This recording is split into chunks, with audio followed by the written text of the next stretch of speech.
Bienvenidos and welcome a Cositas Mami Never Told Me, a podcast that dives deep into the Latin cultural norms that have long haunted the feminine genre. Montate and buckle up porque it's going to be a roller coaster ride. Nos fuimos! You say you a geisha? Geisha! I look like a geisha today, y'all. Too much concealer. Your eyes do not. Your eyes. I know that look. I know exactly what you describe it. There it is. Your eyes do not deceive you. We have the amazing June Archer is in the building. I wish I had that DJ horn. Insert. We have a horn, and whenever we put it against the mic, it goes blank. It doesn't work. So we'll do it ourselves. June is, oh my God, he's so many things. And he will let you know about all the babies that he has, not just actual babies. I mean, like babies, his businesses, his ventures, his books. But anyways, June and I met a lot of years ago. I'm not going to say, I ain't going to put a number on it. But we were just. We don't do numbers. We're not doing numbers. Right. We were talking right before we recorded. And it's like, he was always that dude that wasn't trying to push up on me. He was always that dude that always had, like, I felt like he was a gem dropper way before he was an inspirational speaker. Like, he was just dropping gems all over the place. He was also very positive just all the time. Even when he was in the group room service, which we will tap on, he had this celebrity and all that stuff. When he came back home, he was still the same June. And I can't say the same about the other people in the group. But... But you were. Here we go. We're like a minute and 45 seconds into the podcast. Yeah. Welcome. I jumped in. I'm good.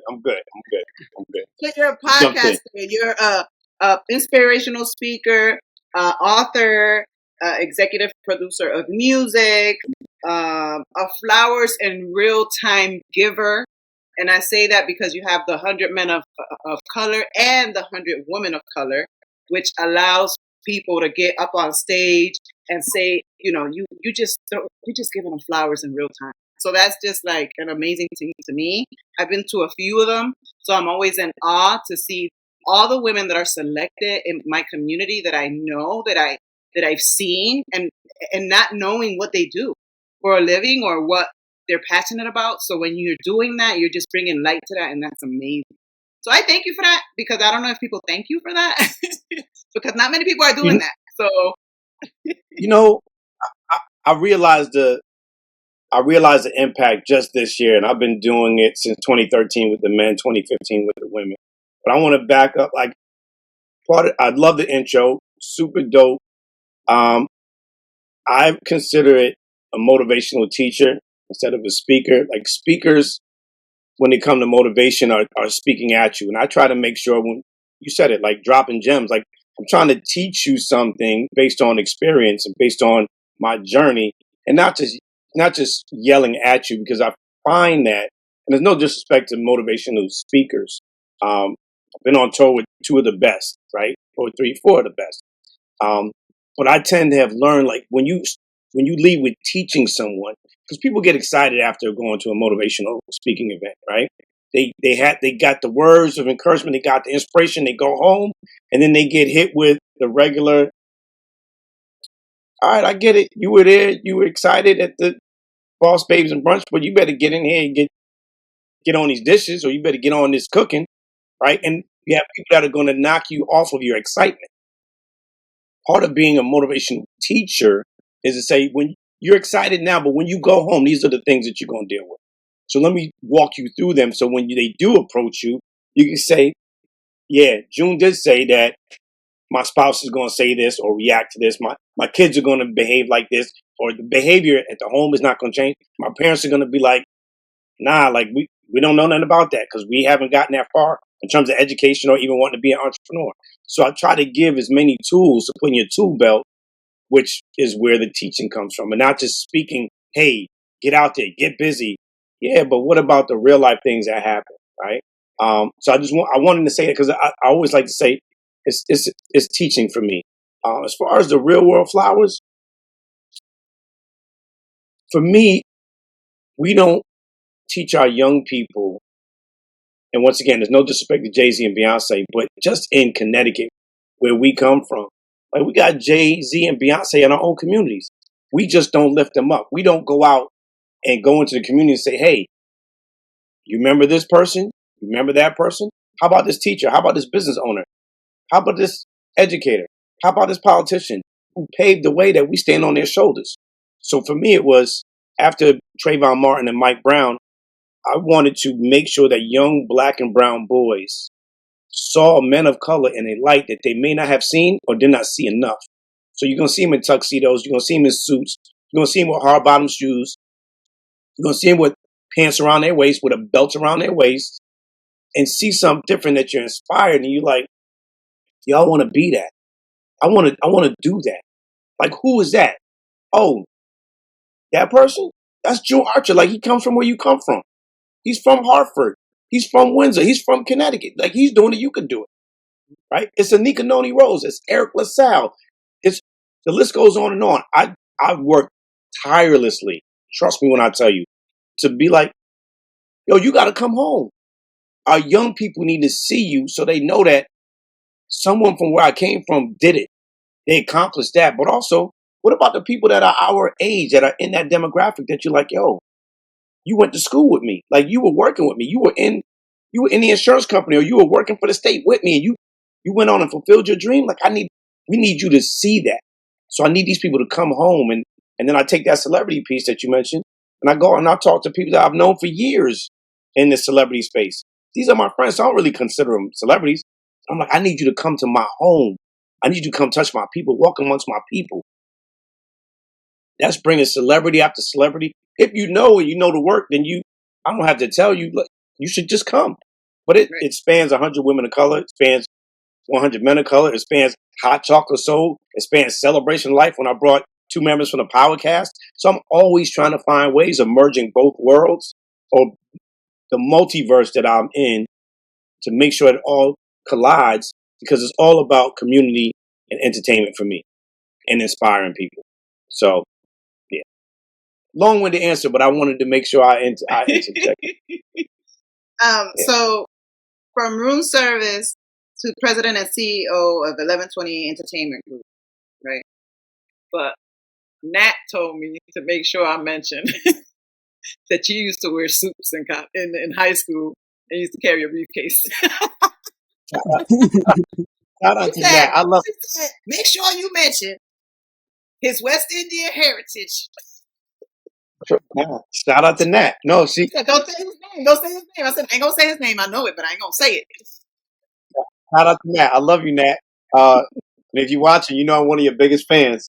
But she's right. It was, you know what? It was a lesson learned early on, where everybody I was running with was a little older than me. So I've always been ahead of my time because I started early based on my journey. But I started to see, once again, I started to look at principals that did not look like me, but they still had the same swag that I wanted. They had the same big vision.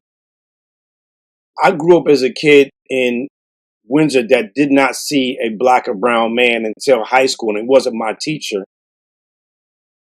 to say, man, like, you understand me, you get me, which is why I worked so hard to have the Junior Art School Arts and have people of color in front of our young people of color to be like, oh, wow, you DJ, you do graphic design, you do filmmaking, you do photography, you do animation, you do podcasting, so that they can see those faces. So for me, growing up, it was like, how do I separate myself from everybody else in a way that I want to be taken seriously, and also reinventing myself? And I've done that ever since high school. So I wanted to be taken seriously. So I played sports. I was dope at sports. I played every sport in high school: basketball, football, baseball, soccer. I was on the track team, but I also was a musician. Played the drums. I played the violin. I was in jazz show choir. Now, it may be a lot back then for a young person to really be focused, but I'm like, yo, I want to be all those things, but I want to be dope. So me and my guys that was in the group, we were like, yo, at least 1 or 2 days out the week, we're going to come in dressed. It's going to be fly. And we set the trend at that point. Then it just got to a point where like, yo, I just love dressing up and I just love the compliments, not just from my peers, but from my teachers. And they treat me differently. They respect me a little differently. So that swag was just like, yo, when you look good, you feel good. When you feel good, you do good. And when you do good, you inspire and motivate people. So that's always been my thing. So yeah, I had the briefcase when people had the backpack. I had the British Knights with the sweater, with the button ups, with the ties, with the tie pins, and I was doing that back then.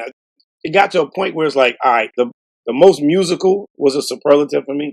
The best dress was a superlative. At one point, they were like, you can't give him best dress this year. Like, give it to some, because it just doesn't make sense. Like, it wouldn't make sense to give it to him. Like, we already know. You give it to somebody else. Give it to somebody else. I mean, like, you already know. No disrespect, June, but let's give it to somebody else, because the bar was just set too high, right? But it was fun, and that was just the days and times. And I want young people to be able to do that. Like, be your authentic self, but make sure you're presentable. You're presenting a brand. You are a brand, whether you're your own brand individually, whether you carry your last name as a brand. That's your parents, that's your grandparents, that's the school that you're in, that's the crew that you run with. Like, you want to make sure that you're representing each brand the proper way, and that's starting with what you look like when you step out the door. Do you want to be taken seriously? And it's just a shame that we got to be looked at like that. Like, oh, you got your hat on backwards. You got on a hoodie. You got on.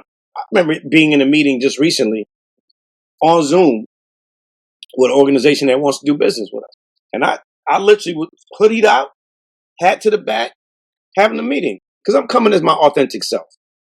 If we're doing business, I got to be authentic. But then we have an in-person meeting, and I got the suit on, and the person was like,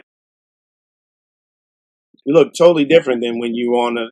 I'm like, "But the content don't change, the focus don't change." Were you thrown off by what I look like on Zoom? Because I was in my natural environment, but I dress like this all the time with a suit. So you can't look at me and judge me just because I was in my environment, in my office, and I had on a hoodie and my snapback on.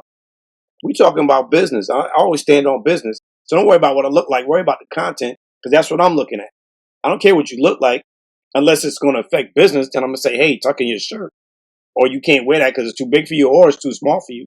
Or you should shine your shoes. I'm not saying that you got to buy $100, $200, $300 pair of shoes, but you should just clean those up. Those should look nice. Make sure you get some clean laces. You ain't got to buy a new pair of Jordans. Just clean lace, right? But it's never about looking at it just for face value. I want to know that you could do the job. I want to know that you can execute.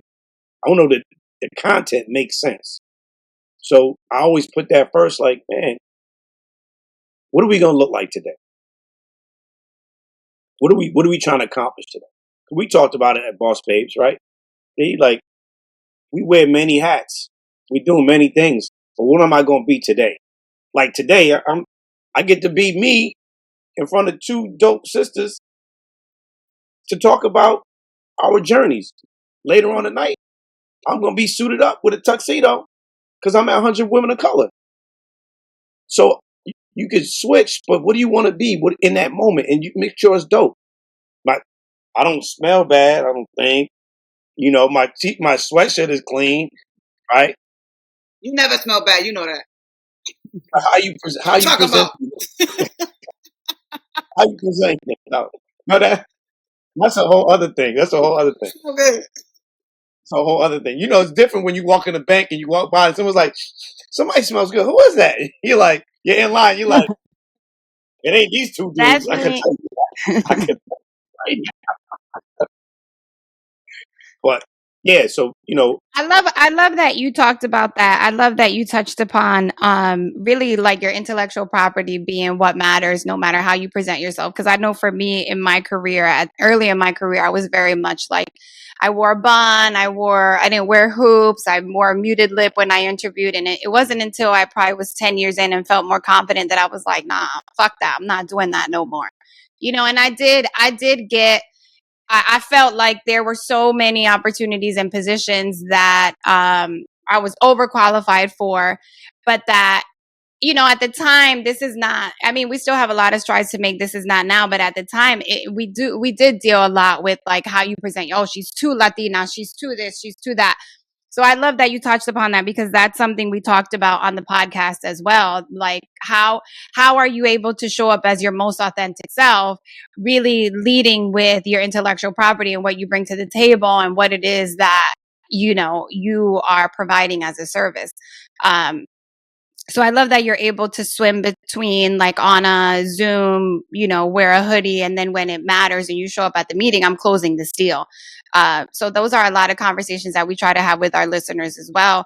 And it's funny because I literally posted on social media 2 days ago that as an entrepreneur, sometimes I do a lot of work from home, or I have to go to a meeting, or I have to do something. But for me, getting up, you know, I take my daughter gets on the bus, I work out, I come home, and I get dressed as if I'm going to run into anybody that matters, which is everybody that matters. You know, I always say every encounter is a possible opportunity.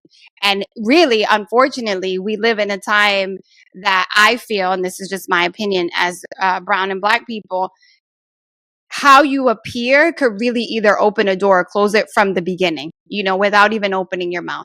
So I love that you have touched upon that realness of, like, obviously you're super established in your space, so you have the ability to do that, but it's really about encouraging people to just be who you are from the beginning. Like, when I started in this business, it was not cool to be multi-hyphenate. It was not cool to have various things going on. It was not, you either were a marketer, you bought advertising, you did sales, it was no, people couldn't see through, like, well, how do you do all this stuff? You know, because unlike Diana, I don't know June personally, so I had to do my research, and my first thought is like, damn, he's really a multi-hyphenate. He has a lot of things in the fire.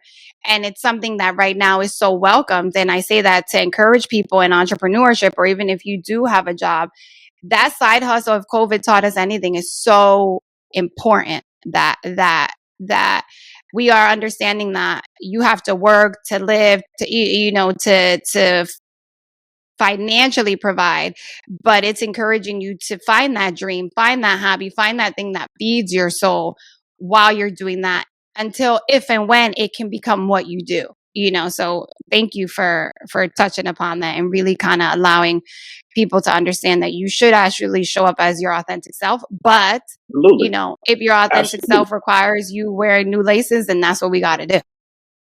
Also, Yeah, but you make a good point. You make a good no, go ahead, a Jim, good point, that the point that you made in terms of being and showing up as yourself, there are going to be times when you're going to have to code switch. That's just is what it is. 100%. That's what we've learned. That's what's ingrained. But when you get to the opportunity now to create your own things, right? You have to play the game. And I hate to say it's a game, but you have to be able to, it's not about assimilating either. Understand who you are. I hate when black and brown people assimilate and you're like, bro, you guess what? You with me. You don't have to act like that, bro. Since you could take it off now. Really, you could take it off, because now you look crazy to me. I know we just left there, but you could knock it off right now. Right? Don't assimilate, play the game, code switch, but understand that you have to create things and create environments now that you could be yourself and invite other people. 100%.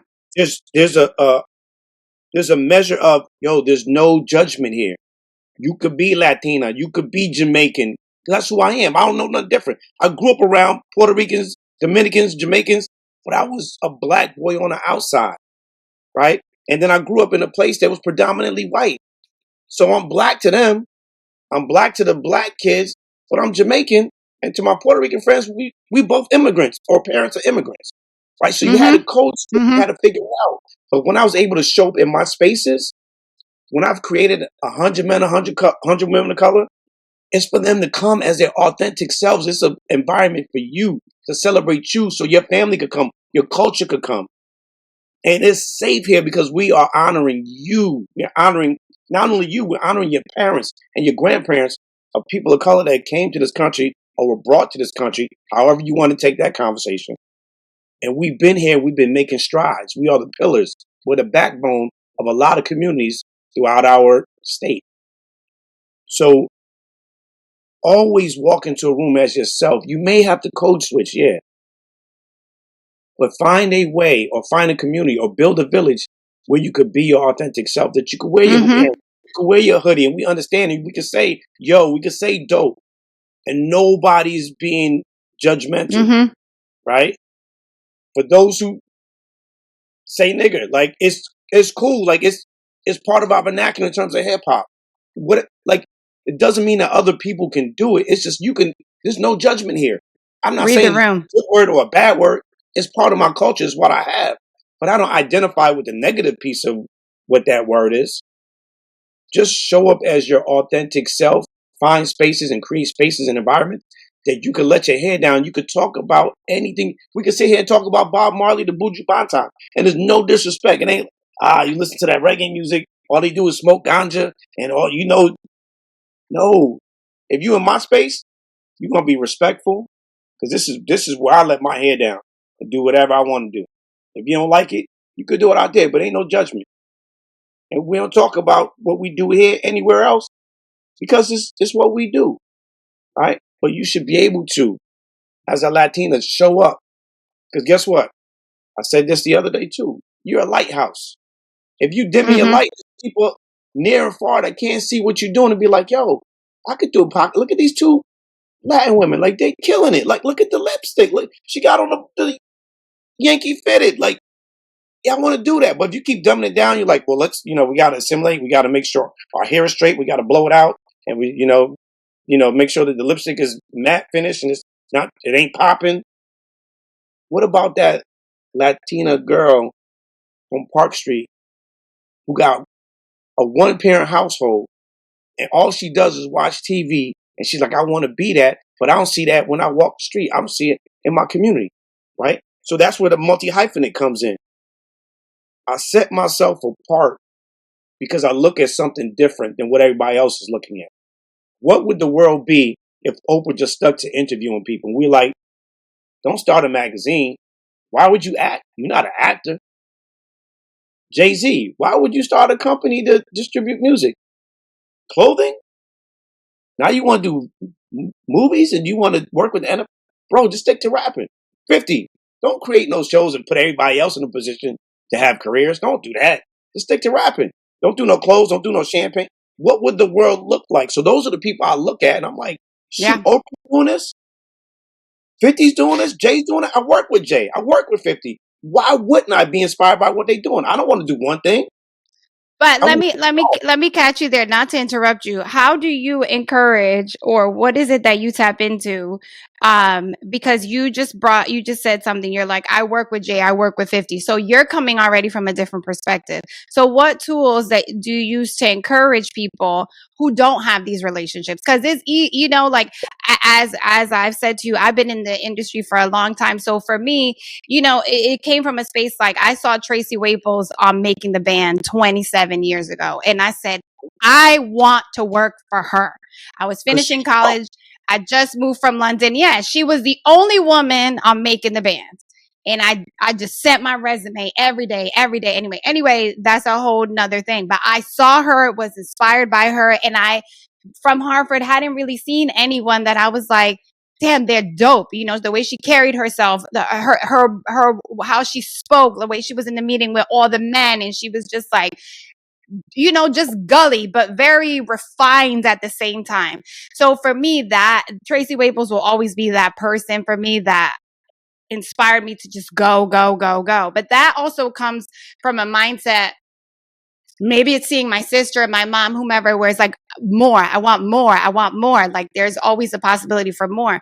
But my question to you is, where do you take from, or how do you encourage people who don't have these relationships, who can't, it's hard to say, having worked with celebrities and building their brands, for me, it's nature to be like, okay, she sings, but she wants a lipstick and she wants to come out with a dog line and she wants to do furniture. And it's, for me as a brand builder, it's a natural thing.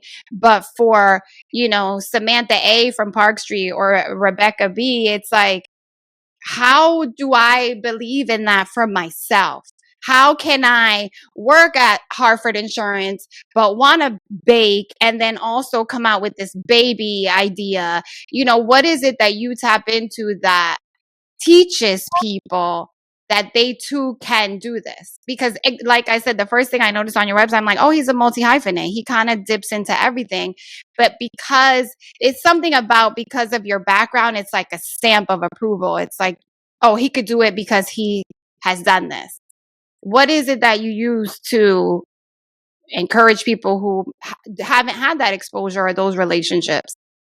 It's what you consume, right? What are you putting in your mind? What are you putting in your body, right? In terms of nourishment, right? So it's what we consume from a very young age. Even without knowing these people, it was really putting myself out there and watching. Like, we're in a generation, our age group, where we had the best of all the worlds. We had coming off our parents' music, our parents' discipline, right? We had our era. We had the best music. No disrespect to anybody else. We have technology. It is the best. Right? We're learning this new technology along with our young people and our children, and for those of us who have grandchildren. So we're in the best era. But during this era, I made sure that I use all the tools necessary. I'm looking at the internet and I'm like, yo, so that's what that person does. That's what Tracy does. That's what Sylvia Rhone does. That's what Leora Cohen does. That's what Kevin Liles does. That's what Jay-Z does. And I'm looking and watching. So when I'm in these rooms with these people, I just gave you the cheat code. So when you get into a room and you at an event, you you're do like, your hey, research. Liles, how are you? 100%. I saw you at blah, blah, blah. No one remembers where they saw you last because it's always musical chairs going to different events. If you just say, hey, yeah, I remember seeing you at the MTV Awards, and you didn't, they're never going to be like, you weren't at the MTV Awards, unless they really have proof, right? So I was always that kid that was like, how do we cold call in person? Yes. What's that icebreaker to be like, hey, I just saw you at the such and such, and you just got this award. Congratulate! Oh, what? You paying attention to me? So you start establishing these relationships. So I like to tell young people, instead of just looking on your Instagram and your Twitter and your TikTok just for entertainment, look at it for education. In your space, you want to be a rapper? What are rappers doing? Where are they? You want to be an executive? What are they doing on here? You want to be a baker? What are they doing? How are they promoting? Learn these things, consume the proper information, so that when you go out into the real world, you could use this experience, you could use this knowledge. That's how I was able to say, let me watch Oprah. She's an executive producer of TV shows. Yeah, I want to do it. She's doing documentaries. I want to do it. Guess what? I have my own 2 TV shows on Fuse. I have my own documentary. I just dropped a new documentary that we're getting ready to lock up something right now. There's a premiere next Saturday at the Bushnell. It's free. I'm giving it to y'all free to talk about Puerto Ricans and Jamaicans that came to Hartford, Connecticut, worked on the tobacco farms, and how they made Hartford pop, and Connecticut. But once again, it's giving people flowers, like Dee was saying. It's celebrating people. But guess what? You didn't see those people because we didn't celebrate them. But how many of them out there? You got Edna Negron. Tons. My mom came on a flight stewardess program and never became a stewardess, and then was a state representative. There's so many of them. You're absolutely right. But we don't celebrate them. Tobacco workers. Yep. So many. We don't celebrate them. Yeah. Why are we not? If we don't celebrate them, i.e. 100 men, 100 women of color, then you won't know. But once you do know, there's no turning back. So now, little black brown boy, little black brown girl, you got greatness in you. They all come from where you come from. There's no excuse. I don't want to hear it. There's no excuse. And it doesn't have to be. It doesn't have to be little brown girl, little brown. It could be people right now in your 40s, people that in their 50s. Because by the way, inside you're still that little brown girl. You're still that little black girl inside. Absolutely. Even with all I've achieved, it's like, even as it's funny, we did a live, and the girl cried, and she's like, my God, they're in college and they're first generation, and they're like, we're so happy you guys came here, and they're talking to us. And because it's second nature to us, you don't realize that what is so easy for you is so difficult for someone else to not only do, but understand. Because as women like Diana, successful in our own right, you still have those days where you're like, fuck, do I know the fuck I'm doing? Like, Absolutely. Until I have a meeting where I'm pitching, where I'm like, damn, bitch, you fucking good. But in the moment, I'm like, I gotta hype myself up. I gotta be like, let's go. And then I gotta go into a room and hype other people up to believe in what I believe, or sometimes what I don't even believe. But because it's my client, I believe it. Yeah. I was talking to Right. June. Actually, June and I were talking at that last event we were at, and he was talking about how he hates the word imposter syndrome. It is not part of his vocabulary. He does not give it any light. And it's true. It's true. It's all propaganda, right? How in the world have we? I don't understand. I'm choosing my words correctly. Don't choose them. Fuck it. Do your thing. No, not even in that fashion. Like, not even in that fashion. But when you look at the grand scheme of things, where did the word come from, or where did the terminology come from that it's women given. Who have gone to school and got an education, who have degrees, who birth babies, who carry families on their backs to get to a point where they get this job, they interview or audition and they're here and it's go time, and then they're like, I feel like I don't deserve to be here. I don't know the fuck I'm doing. I don't. How you put the work in? How? Who told you? But I'm gonna stop you there, because having been that person and then having talked myself out of it, it's like for me, it's been in a very white space, a very male dominated, a very Jewish space when it comes to consumer products and licensing and branding, etc. So exactly what you said about imposters, we had a whole episode about it. It's like the label was given because I know a lot of us come from a space where even though we've accomplished, we see it, we have it in writing, we know, you get into a room of unfamiliarity, and let's say you're in a room, it's 7 white men, and you're like, fuck, I don't know what I'm doing because I have nothing in common with these men. But the craziest shit is 5 minutes into the meeting, you're like, they don't know what the fuck they're doing. Nobody in here knows what they're doing. Just throwing it up on the wall and see if it sticks. Because most of them got there because of nepotism. Yes, exactly. But you went there and got there by a hard work. You put the work in. So what is the comparison? Because guess what? If you put in the work, I truly believe that it's compound interest. You put in the work, the results will speak for itself. And it's going to be, I'd rather you say, I am nervous about this. I'm getting butterflies about this, but don't say you feel like you don't belong or you don't deserve. The power. Yeah, the power in your words. I love that. Yeah, I show up in spaces that I'm like, yeah, I deserve to be here. I'm the only person of color on the board, but I deserve to be here because I got something to say and I put in the work. If you don't believe I put in the work, check the resume. If you don't want to read the resume, then just ask about me. If you don't want to ask about me, then just Google me. But I'm never going to be like, hey, I don't deserve to, I don't know. I'll give you this example. I'm going to give you a real-time example. I have a call this week, the Harper Symphony Orchestra, with the president. We're talking about a performance with the Harvard Symphony Orchestra for someone to narrate Peter and the Wolf.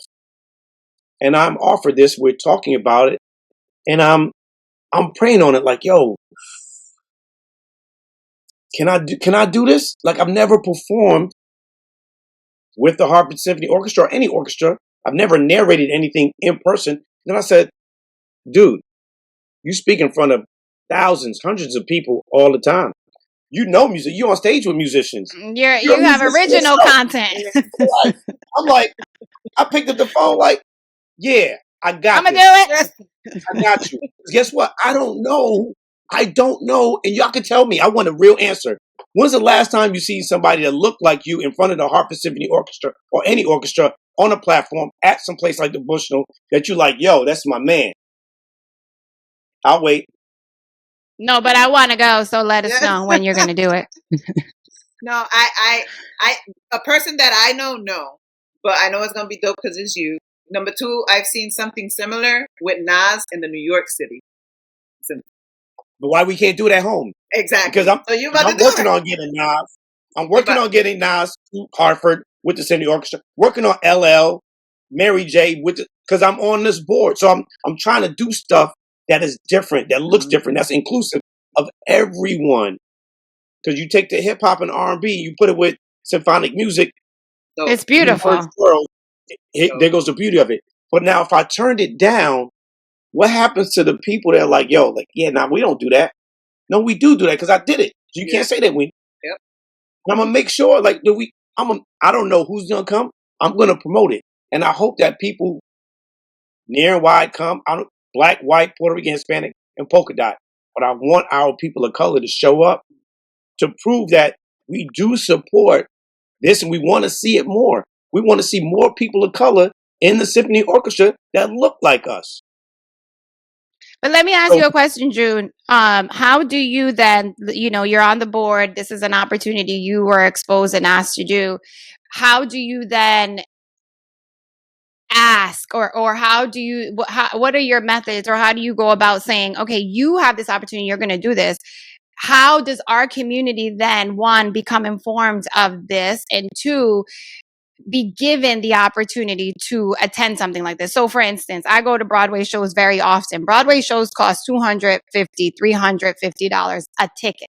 You get what I'm saying?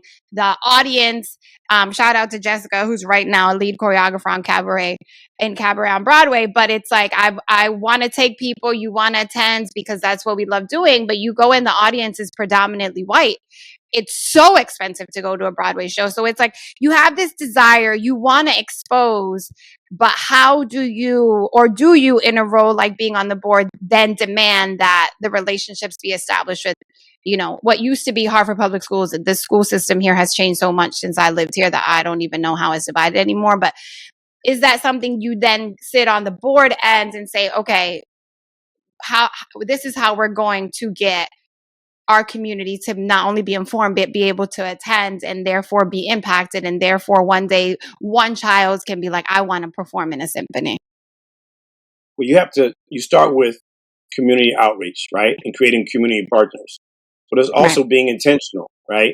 It's me tapping into my audience, not just to come see me, but to show up to show we support people of color, yes, but we love art and culture. There was an event a month ago, Aretha Franklin tribute at the Simsbury Meadows Performing Arts Center, another organization that I sit on the board. And there were about 6,000 people there to see my friend Ryan Shaw, who's a great performer, perform Aretha Franklin songs, Marvin Gaye. And can you believe that out of the 6,000 plus people, there were probably maybe 40 Black people? And that's a high estimate. We're talking about Aretha Franklin. And there were affordable tickets. There are also VIP tickets with tables and food, but you don't have to do that. But this is a woman who's contributed to our culture. I was disappointed to see. But people pay VIP tables for bullshit ass parties, though. You know what I'm saying? They pay VIP and bottles to go. I mean, not to disrespect the parties. People love them.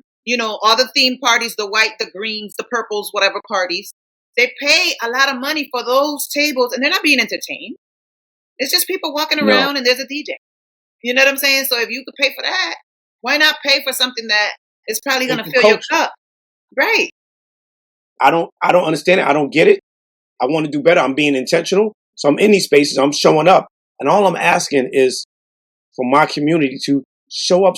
I can't make the case that it makes sense to have Nas and the Hartford Symphony Orchestra at the Bushnell just because it's at the Kennedy Center. Because guess what? At the Kennedy Center, there's Black and brown people that come out from that community. But I can't make the case if we're not coming together to see the smaller things. They're going to be like, well, it doesn't make sense. I mean, you guys don't normally come out anyway. Just because it's Nas, we're going to assume that everybody's going to come out? That assumption can be made. But it's also the case of this is business. So these people are paying for it, and they're paying to make this opportunity happen. We have to show up, or we don't get continual programming that looks like us or feels like us. That's just, I don't think we understand that. And the only way to change that is to show up. So don't complain, oh man, there's nothing at the Bushnell. Well, guess what? 100 Men of Color is there, 100 Women of Color is there, Hot Chocolate Soul is there, New England Music Seminar is there. But if it wasn't for June Archer and 1128 Entertainment pushing for this narrative, you would not have seen Spike Lee at the Bushnell. You would not have seen our former First Lady, Michelle Obama, at the Bushnell Theater. And the list goes on and on. Yes, I'm the reason why we were pushing this narrative, because I've been doing it since 2001. You could get the receipts. Trust me when I tell you. I don't talk about it a lot, but since 2001, I've been pushing this narrative at the Bushnell when they had the first event, which celebrates, this is September 11th. The Twin Towers fell the week of the first Hot Chocolate Soul as a first event in the new Bushnell. So I've been doing it since then. That's why you're seeing black and brown programming, because I've been fighting behind the scenes. But I'm at a point where I'm like, if I'm fighting for it and nobody's coming, what's the sense of doing it? I'm just going to do what I want to do. And can't nobody tell me I can't put nobody in there, because if my money is paying for it and people are going to show up, then we're going to do it. But I don't want to stretch myself thin if the community's not going to come out. Right. But the crazy part is, you will go to Boston and you will go to New York and spend 10 times the money when you could get it at home for a decent amount. I don't know what it is. I don't know why New York feels so shiny. I don't know why Boston is so shiny to people. Stop supporting that out there and support it at home so you can have it at home more often. Buju Banta's not coming to Hartford Civic Center anymore because nobody was buying tickets. Right. That's crazy. When in New York, it sold out in minutes. So fast that they had to get a second show. That's insane. The people from here are going to New York. Instead of just buying it right there. Yeah, because there's something, I mean, having lived in New York 20 years and, then LA and now being back home, I do want to, you said something, June, and I want to know, so then what does keep you encouraged to continue going? Because obviously it's what you're doing is growing and it's so well received, but you said you're at the point where it's like, I'm just going to continue doing what I want to do and what I see is best, because the numbers aren't coming as you would like, for instance. But immediately, having been one of those people who grew up here and left, I've been gone for 20 something years and recently came back. What is it that encourages you to stay and to keep going here in this market, considering that it is not New York, it's not LA? Because I love Connecticut. I love Hartford. I know what we are. I know the potential of what we can be past where we are. And there's so many great people in our city that are doing great things. But if we don't support them, we don't elevate them. And I'm not saying you got to support everything that I'm doing. I'm not saying that. But there's so many other promoters, producers of shows, recording artists. Just find out what they're doing. Go to Theater Works. Go to the Hartford Stage Company. Go to the Bushnell. Go to the Wadsworth. Go to the Hartford Library where they have a performance space, right? And a coffee shop that's dope. Just figure out where the art and culture is and support it. No, you ain't got to spend $100, $200, $300. No one's saying that. Mm-hmm. When you have an opportunity to go to, I'll center myself, Hot Chocolate Soul, it's $28. You go to New York, it's going to cost you $280 for that. And I'm bringing most of the musicians from New York to play and giving people from the area a platform to perform. I think it's an amazing event. It's the longest running event in the Bushnell right now. Yep. Do you think that Hot Chocolate Soul is back for October and November only? 2 dates only. Plug it. Okay. Plug it. Yeah. So I'm talking Plug about. Have you ever thought about like? Sorry, Rosie, I know you had a question, but if I don't get this out, have you ever thought about like collaborating with like the Hartford Has It people,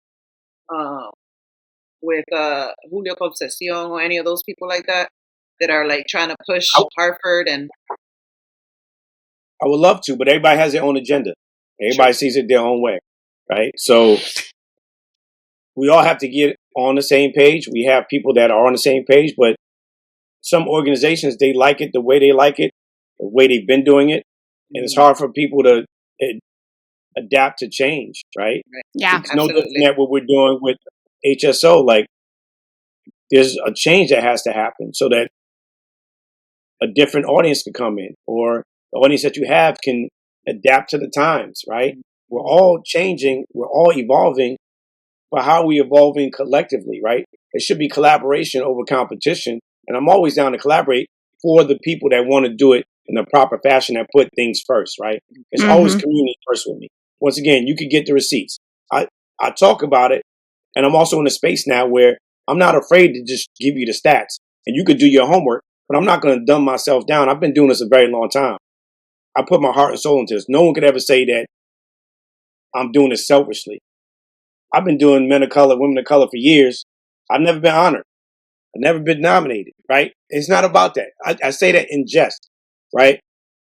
But I'm looking at it where I'm the guy who wants to give the flowers, D, like you said. I want to do that. I don't even need the accolades for that. But just come out and celebrate. We should be these events, they do very well, right? But we should be doing this event in the big room at the Bushnell Theater, not the 900 seater.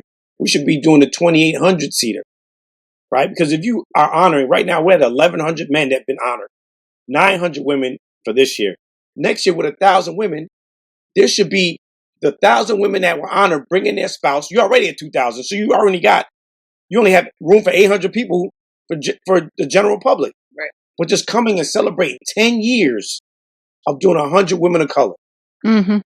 We should be doing we should be out, not ramming into 900. We should be ramming into 2,800 and showing up that when you walk down Capitol Ave, you like, yo, look at these beautiful, amazing, handsome black and brown people. And everyone else that's coming to support us. Because I believe our counterparts should support us as well. Just because it's men of color, women of color, doesn't mean that white people can't come. It's never been that. I've always been inclusive. Hot chocolate soul. Just because it says chocolate doesn't mean that white people can't come. There's plenty of white people that come and they love it because it's culture, it's music. It's just my spin on it. It's just what I've named it, but it's never excluding anyone. It's inclusive. And it's about community always. It's about providing a platform and a safe environment for people to be entertained and to entertain. How do you, when it comes to the arts, for instance, like I moved here from LA, the first thing I did was subscribe to Hartford Stage, the Bush and all this, that, so that I know what's happening. Because that's, I guess, just who I am or what I'm used to. But what I find, even with my family and my cousins, there's something very intimidating. It's like you drive by the Bush and all every day, but there's something very intimidating about going into those doors or even looking into a ticket. Like I plan to take Sophie to see Wicked, and the tickets are still like $150. I mean, again, let's take price out of it. To me, what I always have found is that there's this fear of like, one, what will people say? Two, I can't afford it. Three, I don't belong. You know, it's too bougie for me. What would I do at the Bush and all? You know what I mean? When really it's what you're saying. It's the same kind of experience you're going to have, but to say, oh, I'm going to go into the city, I'm going to make a weekend out of it. People feel like they're tapping into something as a guest. And I think what happens is when you're home or close to it, it's scary. I know for growing up in Hartford, it's like, what would I like? What's Hartford Stage have to offer for me? It's this narrative that kind of talking about the imposter syndrome being a label that's been given, etc. But it's this narrative of like, what am I gonna do there? Like, is it somewhere I belong? It's also a hard market. Here's the thing. A very no. Because I've been to the Bush and O for 4 or 5 performances in the last year. Even the Nutcracker, it's all white people. It's just in my head as a marketer, the first thought is like, are they marketing to everyone? Is it something with marketing, or is it something with us that we're just not allowing ourselves to grow? I think it's something with us. It's a combination of all those. No, it's a combination of all those things. Because once again, traditionally they haven't had a lot of us in there, so they don't know how to market to our audience. So we are doing better, right? Yes. Speaking for someone that's on the board and is an ambassador, on the board of HSO and an ambassador of the Bushnell, we are doing better. But we also have to, when you have myself and others who have cracked the door open. Right? So let's just say Nutcracker is intimidating. 100 Women of Color is not intimidating because it's speaking directly to you. Mm-hmm. So you should go, and when you're in there, you're like, yo, we look great, and I'm comfortable, I belong, then it's different. Because in 2001, at that point, I went to the Colonnade, I went to the Bomb Ballroom, I went to Bar with No Name, I went to 88 Pratt Street. I ran out of places to do hot chocolate soul. And I started telling people, I think I'm going to go to the Bushnell. Because nobody goes to the Bushnell unless they graduate. At least my demographic. Like, you never been to the Bushnell, but you graduated from there. That's probably your first entry into the Bushnell.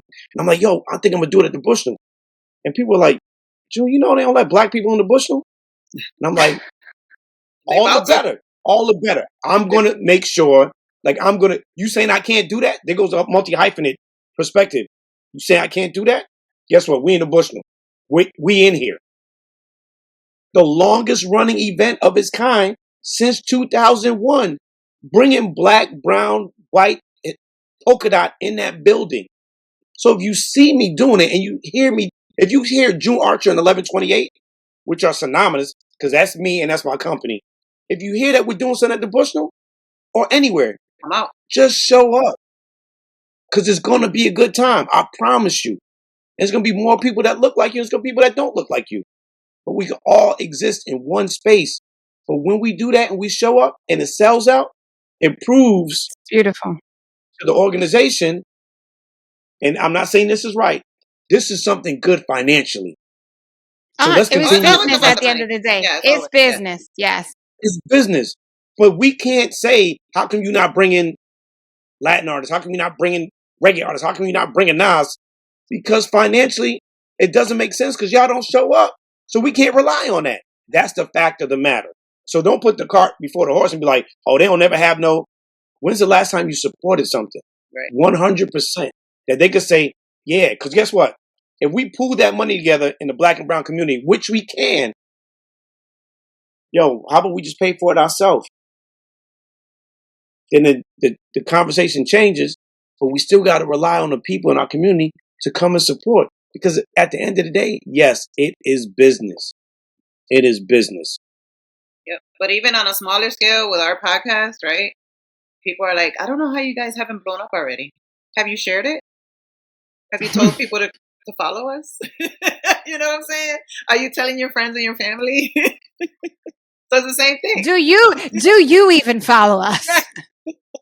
I do. I've been a fan since day one. I know not you, but this is the conversations we're having. Because then we scroll through and we're like, girl, you don't even follow us. No, I'm a secret follower. We got a lot of secret followers. How you secret following us? They be knowing every tea, every drop, dime, and I'm like, wait, she's not even an active member of the society. I mean, but also telling us how to do the podcast and who we should have and how we should run it. And I was like, damn, we got new team members, third members. And see that part right there? I'm not even going to get into it. But I said this.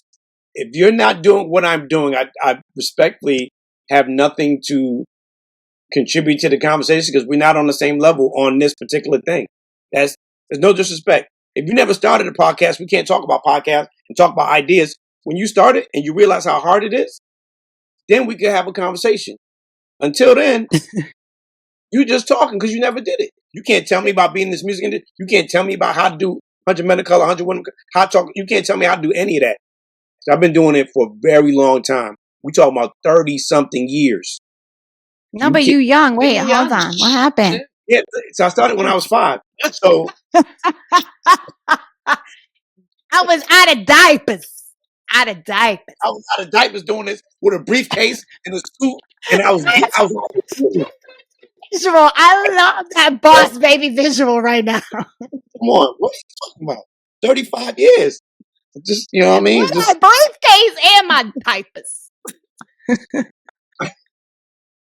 But listen, we got to show up. We got to support each other. But I no longer listen to the static noise. I put on the horse blinders and I take advice from people who are like, yo, there are people that are not doing what I'm doing that just, they're a fan of what you're doing, or they want to see you do well, and they have some good, just sound advice that may just be, you know what, I don't know a lot, but have you ever thought about this?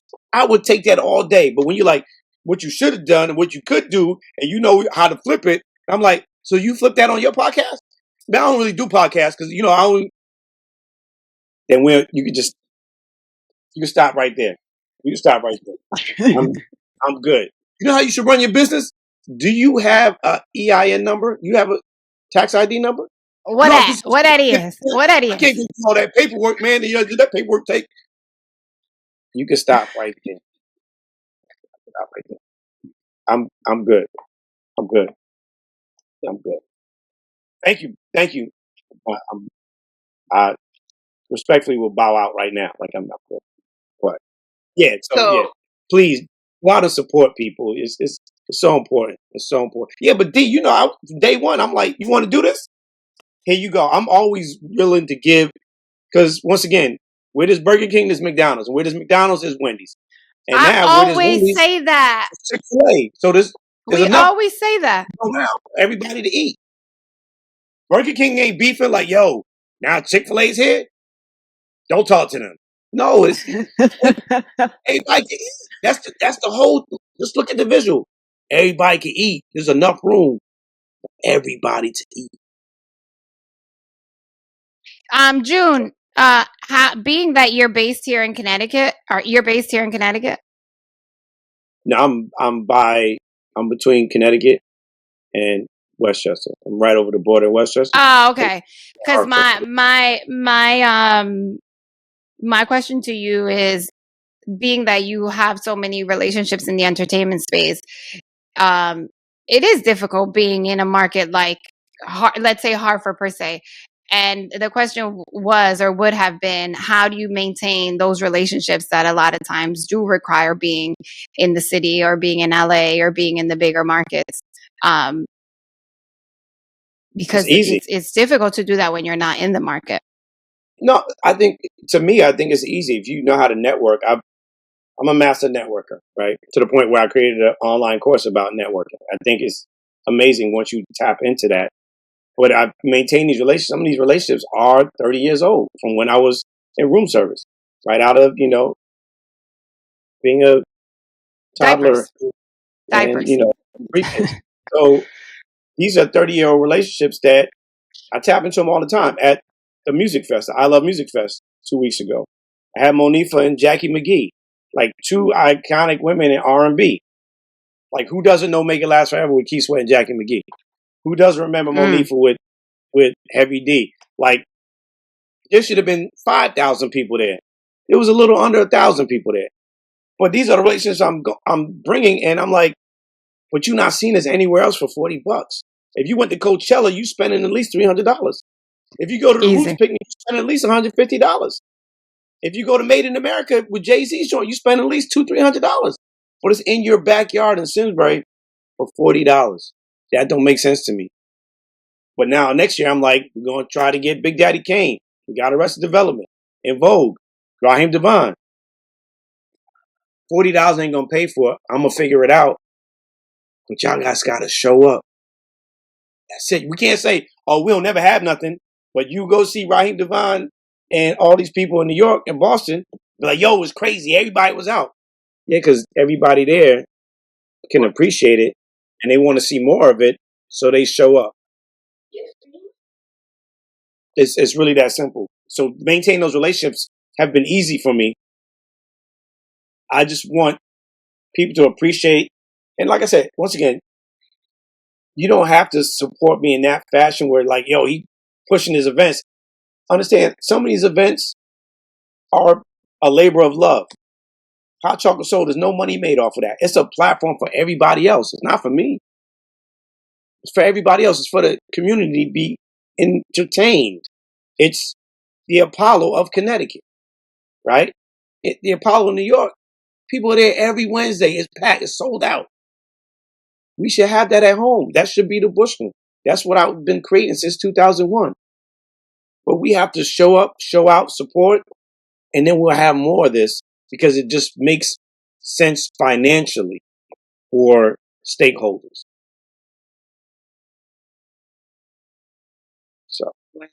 we have had you on, and you have been enlightening us and telling us that you are a boss Anything for baby. you.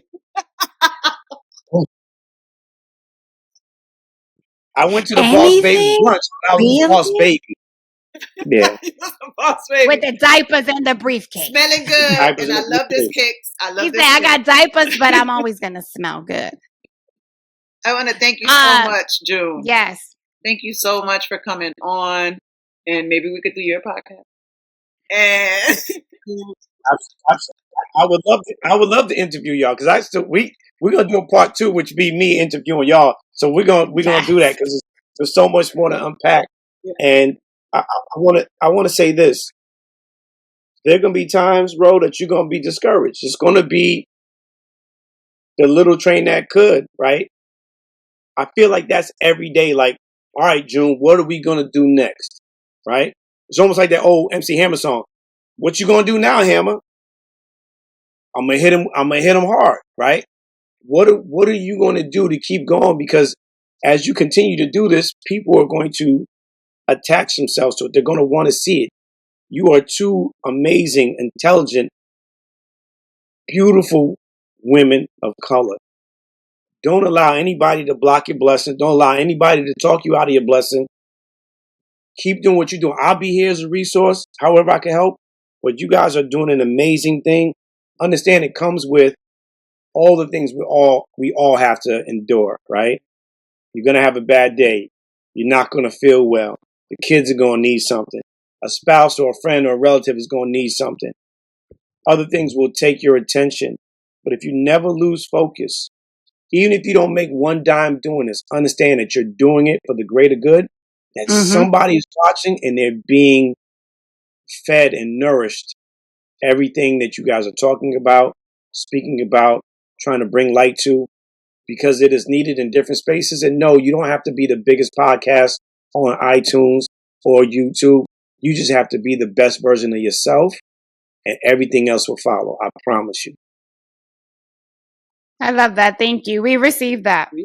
But I did, before we go, being that the podcast is Cositas, which is little things that mommy never told me. And that's kind of how it was born with conversations and me and Diana, where we're like, damn, we really wish we would have had these conversations. Not necessarily your mom per se, but what is one thing you wish you would have known, or wish you would have been told? I think the one thing, and I think we have to break this generational curse of things, is we do not share our experiences in a way that will make sense for the next generation. And as an example, it's experiencing a miscarriage with my wife only to understand that my mother had one before I was born. But you're not taught that. So you're like, man, this is tough. Now realizing that I had to shift my perspective and saying, well, this was just the Most High's way of saying something went wrong somewhere. So I'm going to start this process over. So I always think, yeah, I never lost my son. We just had to make sure he came out right. Right. It's about, man, marriage is dope, but marriage is hard. There's no playbook to it. There's no playbook to being a parent, but we don't ever say, hey, how's it going? Because, when me and your dad or me and your mom were coming up, we experienced these things. I don't know if you guys are experiencing this, but this is how we were able to get through it. We don't share these things. And so couples during the pandemic, just think about it. There were other times that things were going on, but why during the pandemic did people get divorced and separated and break up? It's because we weren't giving enough information or a playbook to be like, hey, when you get into a tough time or a crunch, get back to center, get back, like reset, understand who each other are, like figure out what y'all want to do, recalibrate, take the time out. But yet still, no one could understand, no one could cope. And then relationships were broken, families were broken, friendships were broken because we weren't taught, right? I wish my mom and dad would have said, hey, you're going to lose some friends along the way. Never lose the vision. Never lose the love that you have for these people unless they did something wrong to you. That's just life. People come into our life, right? They say for a reason, a season, or a lifetime. That's a great saying, but you're not saying anything. What does that mean to some people? Well, the reason somebody came into your life is, yeah, you met D a long time ago, but 20 years later, she's going to ask you about a podcast because you're going to do a podcast. You don't even know. That was a reason, but there's also a lifetime because we are still friends to this day, right? There are people that you met through people that you used to be cool with, and you're not even cool with that person that introduced you to them. They are there for a season, right? And they were they're the reason why you met your partner or met your business partner or met your spouse, right? Or why you got a job and y'all not even cool anymore. But what does that mean, right? Hey, hurt people hurt people. These things happen. I know that might be your best friend. I'm trying to teach my kids this now. That's cool. Y'all are cool. But this might not even be your friend in college. Don't trip. Don't trip. This might not even be a lifelong friend. Don't trip. Just understand and enjoy the moment. That's it. Those friendships will come. I wish my parents said, if I had to pinpoint it, it would be that. Because they gave me plenty of lessons, especially parents of immigrants that came over here from Jamaica. There was always a gem drop. But it wasn't about, hey, you get married, you have kids, these are the things. When you're just married, these are the things. When you're married and the kids are grown and they're out the house, these are the things.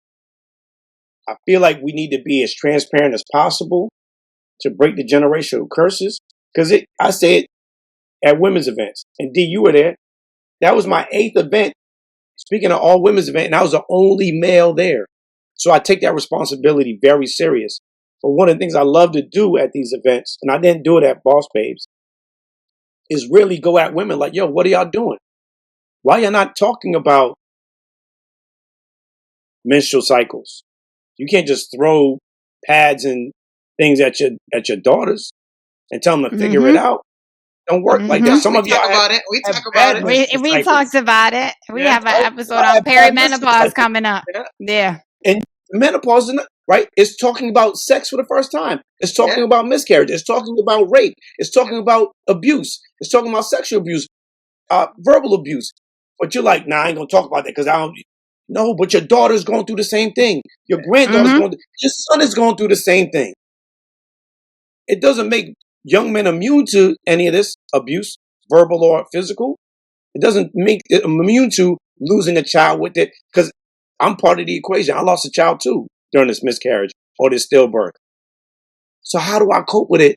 If you and my father or you and my mother had to get through it, I get it. Your parents didn't teach you that, but you should break the curse. Right. And say, listen, these are the things you may or may not experience it, but I just want to let you know, this is what potentially can happen. This is how you could potentially, once again, is being a motivational teacher, not a speaker, is teaching people, hey, this is what's going to happen. This is what could happen.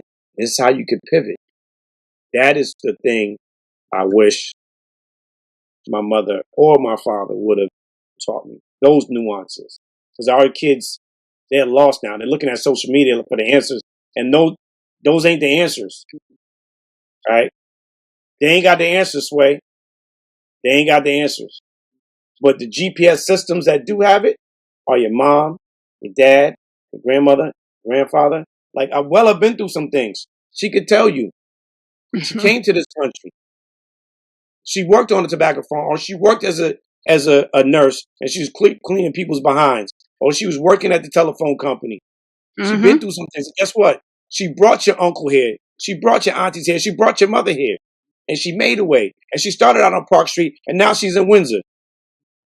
But if you're not looking at the GPS system, you're not trying to see what people did that came before you, you're doing yourself a disservice. But we look at these devices and we pop in an address, take me to 166 Capitol Avenue, and you expect that the GPS or the Waze or the Google Maps is going to take you there. And guess what? Sometimes it lets you down and you're like, what's wrong with this thing? But if you could put your faith in that, put your faith in people that you know and love that been through things that you never been through or been through things that you've been through and they can help you. Those people are your GPS systems. Long-winded answer, I know, but I had to get that off my chest. No, I love it. Thank you so much. And I love you, my friend. I love you too. And for that Natalie character that you mentioned earlier, Nat, when I see you next, I'm gonna have a briefcase and a suit. And diapers. No diapers. Mix the diapers.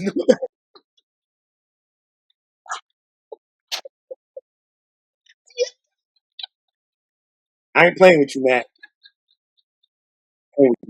Nat, I'm talking to you. I hope you're watching because I'm talking to you. Yeah, yeah. I love you, Nat. You guys, Oh, I please love follow. you. Yeah, I love you. Follow June Archer on Instagram, on Facebook. Please go out to. Can you say what is? IamJuneArcher.com for his website. Yes. And see that. See that. You good? You see? Yes. You good? You good? You good? You good? Good. Please support everything that he does for our community, which is bringing amazing programming, bringing the flowers that I was talking about earlier with 100 men, women of 100 men and women of color, which are two separate events. The Hot Chocolate Soul, which is also amazing.